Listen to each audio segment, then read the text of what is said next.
Good morning. Get back there, you two crazy mutts. It's Johnny Sunshine. Johnny was cleaning his office yesterday. Check it out, man. I gotta keep these dogs out of here, man. Still got some shit to purge. Some boxes of shit I need to get rid of. But we're looking good. I'm going to paint this wall. I'm going to put up a flat screen TV that I have. I put it in my bedroom, but I don't watch TV in bed. Fucks up my neck. The way my bedroom's set up. So, it's Tuesday. I thought I had an appointment with the allergist today. Come to find out it's not until the 27th. I don't know what the fuck I was thinking. Probably wasn't thinking at all. So that kind of changes things for me today. I've got a water heater to put in, and 2 service calls. I need to hook a lavatory up for somebody. If she calls me back, I kind of blew them off yesterday. These people, unfortunately, this particular place thinks that I'm just fucking hanging around doing nothing all day, just waiting for them to ring me up, I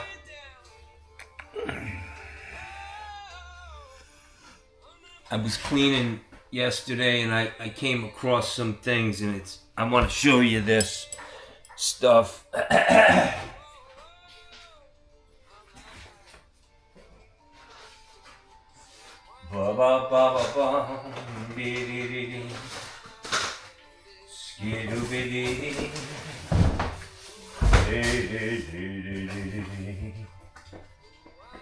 Some of the things that I've done over the years to stimulate business. Hang on for 1 minute. So, in 2008, at the end of the Bush administration, 2007, 2008, the fucking financial world was crashing down. The worst since the Great Depression. No doubt about that. A lot of people went bankrupt. People lost their houses. They did all kinds of shit. New construction just stopped in Florida, and we had always been kind of recession-proof down here, working for national builders. They kept building, but they didn't want to pay. So I decided to, my decision was I'd rather stay home and not make any money than go out and work my ass off all day and not make any money. So I did a couple of things to try to stimulate some service business. One of the things was I had these cards made up, and it just, I'll try to let you see.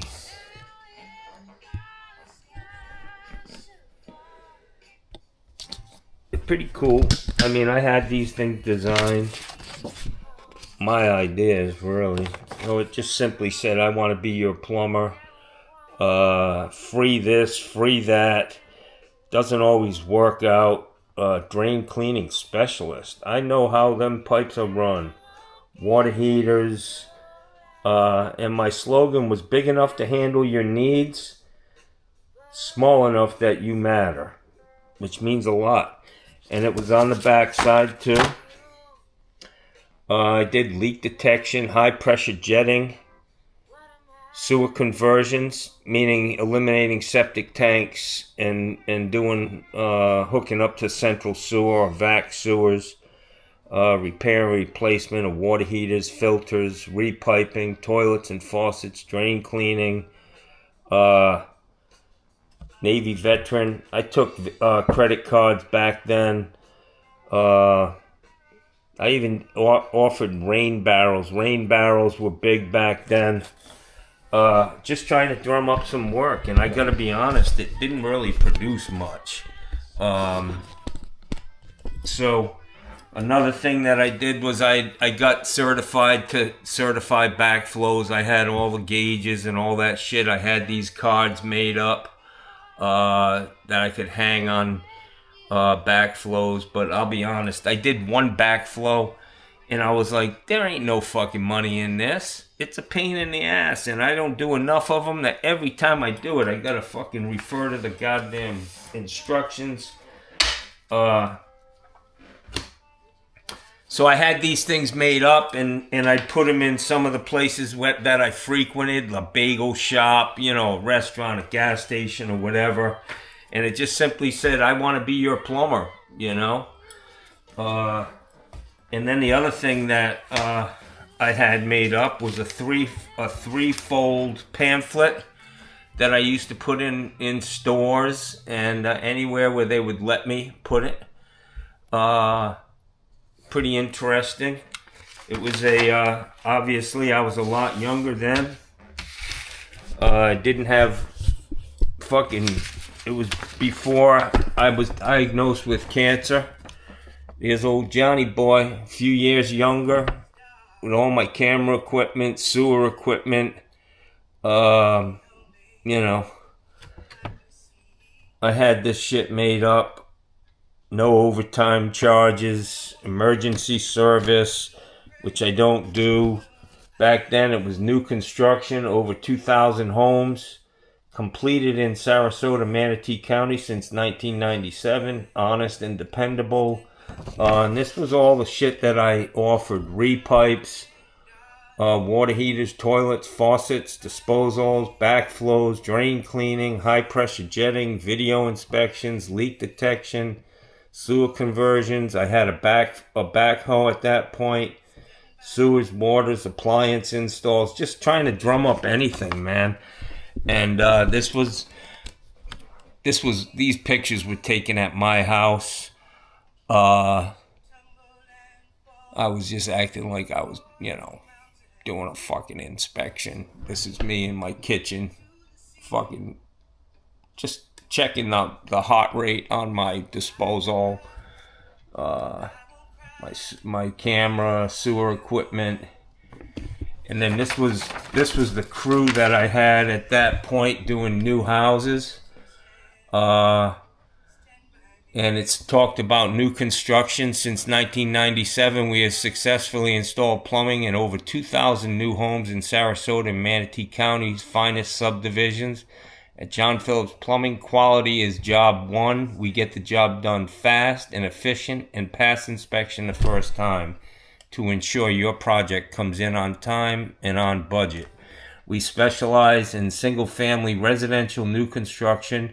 We offer unmatched quality workmanship coupled with competitive pricing. We are a mid-sized company, big enough to handle your needs, but small enough that you matter. And I had a great crew of guys. I miss them guys. We were truly like a family. I would break bread with these guys more than a few times a week, man. But I was putting out a lot of discounts and 20% off the installation of a water heater. The funny thing is, I think back then in 2008, we were putting water heaters in for like $400 or $500, if that. Now the water heater costs more than that. I did come up with a water conservation package that included shower heads, aerators, new toilets, rain barrels, custom packages available. And then have a plumbing question, call for a free in-home consultation with this coupon. And I'll be honest, you know, nothing ever came of this. I mean, there's a picture of me on the front posing with a fucking water heater. And yeah. Quality workmanship, reasonable rates. At that point, I was a proud member of the Sarasota Chamber of Commerce, Better Business Bureau, Home Builders Association, Sarasota PHCC, and the Landlords Association. but nothing ever happened with it, man. I gotta tell you that these things, I had printed up cards to send to my customers after we did a job for them, just to try to keep in touch. But this all takes a lot of time, man. And does it really? Are you just spinning your fucking wheels? I gotta say that the best advertisement out of all of it was this. These fucking stickers, man. That was where I used to live when I started my business. These are old, Jackson. Yeah, I get calls to this day from these stickers, man. You gotta put them on. You really have to be disciplined enough to do it. I don't do it much anymore. I kind of just do my thing. I put them on heaters most of the time. But I watch all these other guys, Mikey Pipes in particular. He's always coming up with a new angle, and I guess that's great, but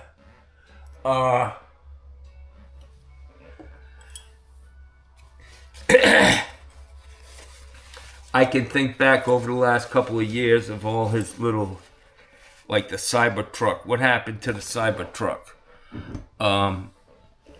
You can spin your wheels. You can spend a lot of time word of mouth, doing a good job for a fair price, honoring what you say to these people, and delivering on it, man. Don't get into a pissing match over 50 cents. You know, it's just not worth it, man. That comes with experience and time dealing with people. My business is very, very, I mean, it's just me. I'm at this point, I'm getting close to retirement age, but I've done okay, man, with my plumbing business. You know, I've always had work. I never paid for advertising.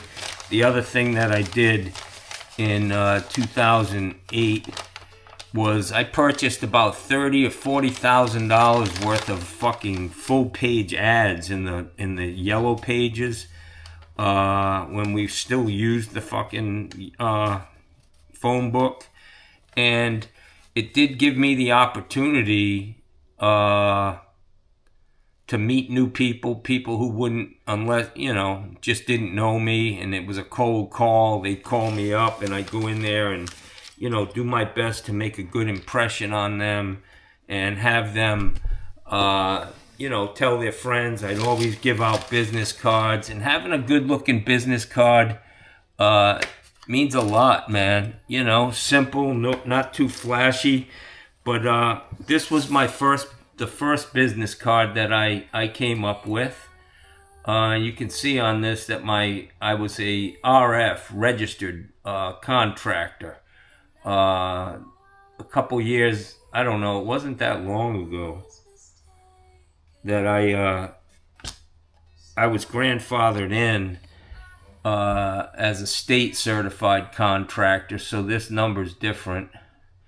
But these are my business cards. I pass a lot of them out, man. I buy a lot of them over the years, and it's all part of a package, man, that you get. And the main thing, honestly, is me, man. It's I'm the biggest advertisement for my business. If people get a good feeling about you, they feel like you're honest and you're real. You know what I mean? You're just a real person who's trying to do what he does, you know. And avoid pissing matches with your customers, man. That harms you way beyond.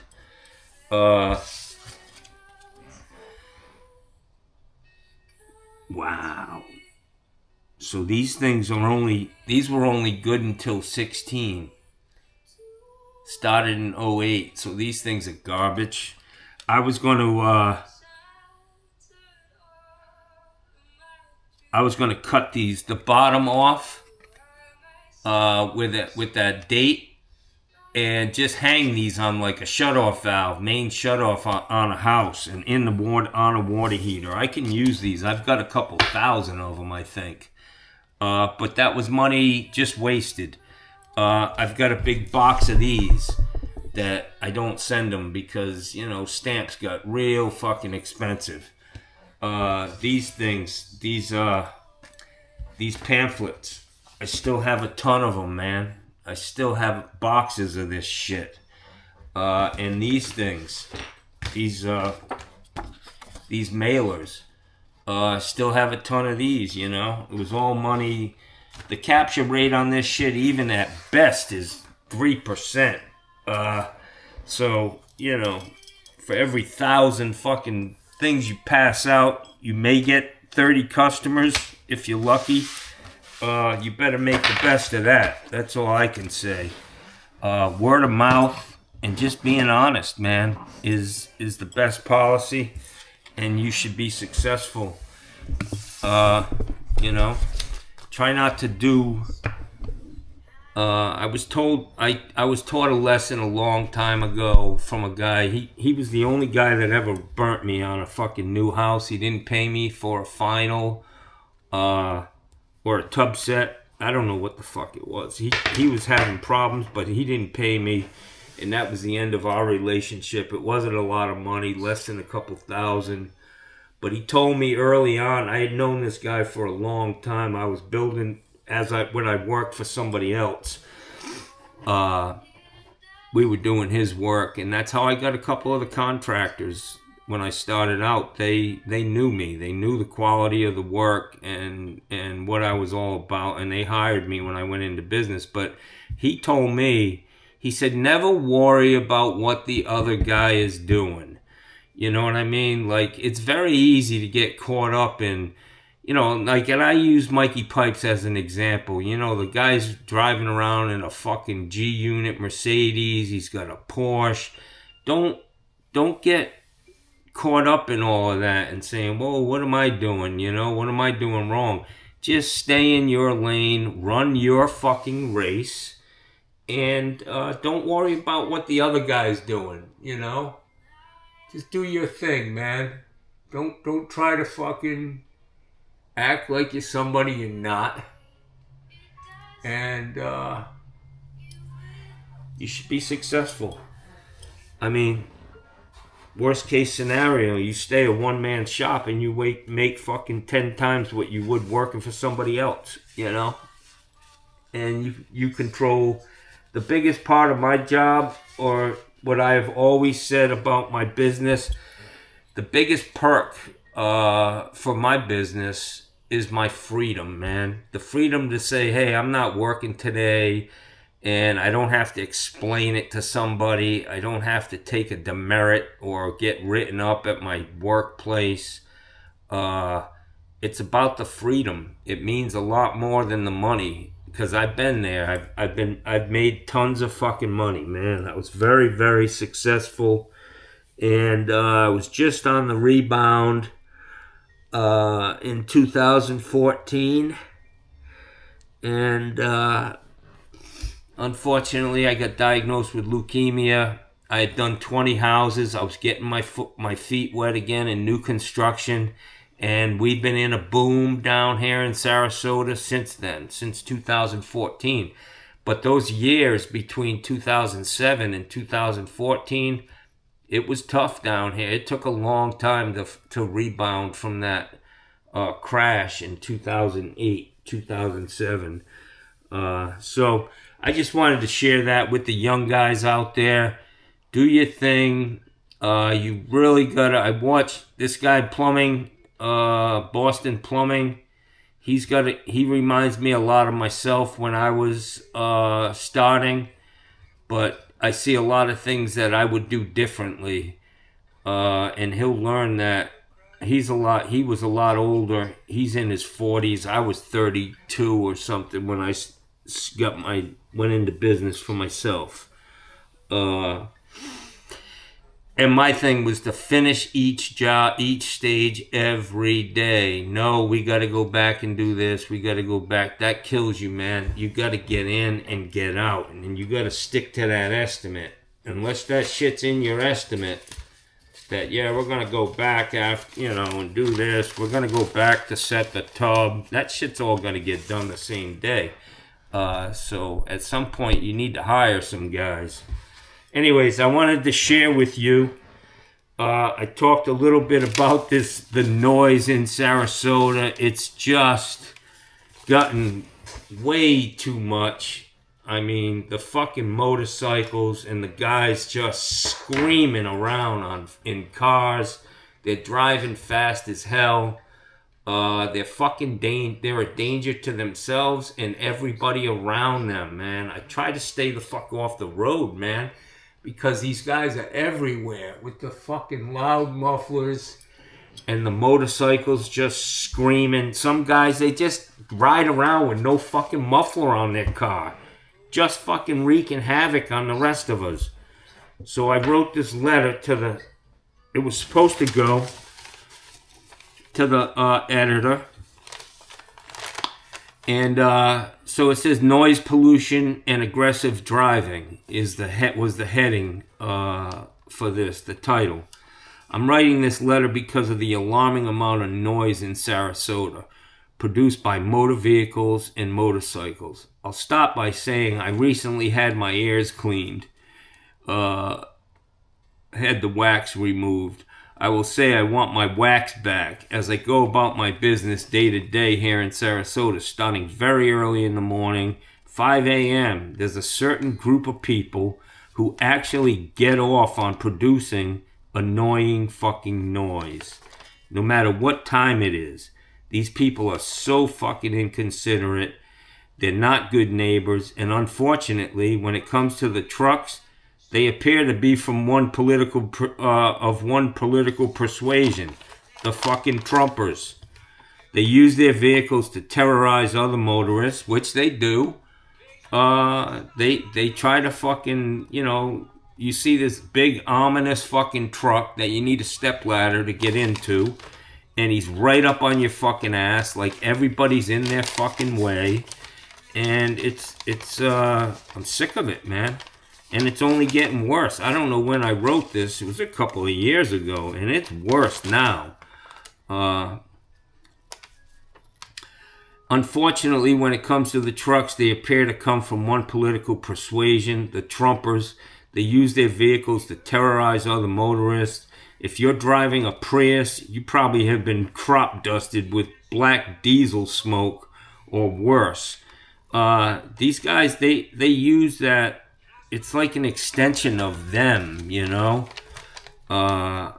which is really not true because they got these big, powerful, ominous-looking trucks, and most of them are little squirrely little fucking pricks that you could slap in the head and they'd fucking cry. Anyways. When I'm on my lanai, I can hear vehicles literally a mile away. My question is, why aren't the police enforcing the ordinances? I wonder how many citations have been written for excessive noise. It really does affect the quality of your life here. And if you're unlucky enough to have a Harley owner in the neighborhood who blasts his motorcycle every fucking morning on his way to work, you know what I'm talking about. As far as motorcycles are concerned, I think of the bumper sticker that says, "Watch out for motorcycles," which I agree with.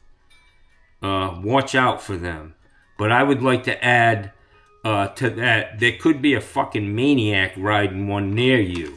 And those are the people I have a problem with. I don't have a problem with, you know, people who ride a motorcycle normally, you know? I mean, these guys are fucking head tripping. I don't know what's going on in their fucking minds. These kids in these cars just riding around, revving their fucking engine, making it pop, and all this craziness, man. And the cops are nowhere to fucking be found, man. They don't, I guarantee you, if you look to see if a ticket, even one ticket has been written in this county for noise, we used to have inspections in Rhode Island for your car, man. You had to get your shit. It needed to be right. You couldn't go in there with, you know, they tested your exhaust. You had to have a fucking catalytic converter. You definitely couldn't go in there with the shit these guys have on their cars now. So, I would like to add to that, there could be a maniac riding one near you. I was on the highway one day and a motorcycle went by me in the breakdown lane doing at least 140 fucking miles an hour. He drove by me and that motorcycle was screaming. I had no idea he was coming. And all of a sudden he went by me, but I swerved to the left because I just didn't know what the fuck was going on. And I almost lost control of my truck, man. I swerved this way and then I had to fucking swerve back the other way. It's dangerous, man. And our fucking goddamn streets are littered with memorials, man, from people dying in cars and motorcycles, man.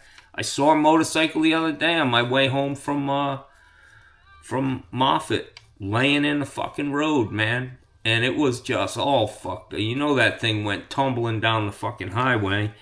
And the guy who was riding it, I don't think he made it. I think he died. He was 35 years old, but you gotta think about it, man.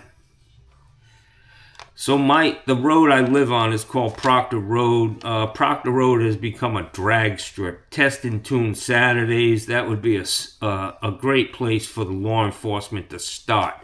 Literally, man, I got a couple guys in this neighborhood who have, you know, racing and all that shit's big down here in the South. And these fucking guys, man, on the weekend, they're in their garage fucking tuning their cars, and then they take them out for a test drive, and these are fucking 8-second cars, you know? I mean, they're fucking loud. It sounds like a goddamn... Well, if you've ever been to a drag strip, you know what they sound like. And that startles you, man. You're sitting out in your fucking lanai, enjoying a nice, quiet evening, and then all of a sudden you're at the fucking drag strip. It's not good, man. I've read the noise ordinances in Sarasota County. Do yourself a favor. Read the noise pollution. Read them. Noise pollution is real. It's bad on so many levels. So many levels. And a few of those levels are, you know, just having peace and quiet, man. It used to be, you know, a thing called disturbing the peace. And the other thing is the death, man. These young kids dying, man. Wrapping their shit around trees, you know, losing control. They see these guys racing around on motorcycles who are fucking skilled as can be. And then these idiots get out here on this street on these crotch rockets. And it's just a bad situation. Sirens all over the fucking place. And literally just sit and listen at an intersection, man. There's a couple of restaurants I go to that are in an intersection. And every fucking time the light turns green, somebody's crop dusting or they're, you know, making a lot of fucking noise. We're not impressed. Go somewhere else and blow your fucking... And I gotta say, to be honest, I had some race cars when I was a kid. I was the same fucking way, but I hate that shit now. I mean, it's really terrible. There wasn't... And back then, there just weren't as many of them. I mean, I had a Le Mans that I put a 455 in. It said 350 on the side, and I kept that emblem on there. So guys would come up and they want to race, and they didn't realize I had a 455 under the hood. And yeah, it was a Le Mans T37 hard top. It was badass, man. It looked like a GTO, but a poor man's GTO. T37, and I had a Berlinetta with a high output 305 with a fucking nitrous plate in it. I had that Mustang GT I bought brand new. I had a badass Thunderbird 5.0 when I got out of the Navy. that sounded pretty badass, man. But I'm over it, and the just the sheer amount of people, man, they're aggressive, man. These guys in the trucks, they think that everybody in the world is in their fucking way, man. Like, I get these guys, because I still have my Harris fucking sticker on my truck, and I get these, my truck's almost 20 something years old, and these guys come up riding real close to the line, trying to intimidate me in them trucks, and I'm like, motherfucker, you don't want to play chicken with me, because I'll fuck that whole passenger side of your goddamn $100,000 truck up in a fucking New York second. Don't even try me in my 20-year-old motherfucking F-150. I'll fuck your day up, boy. And they realize that shit real quick. Yeah. Anyways, it's just not good, man. It's not good. So I gotta quit on this video. Let's see what time it is. 9 o'clock. I gotta clean up. I'm gonna get my office done, because it does make you feel good. And there's just no sense in carrying all this shit around, man. Check it out, y'all. Johnny's getting, oh, see this?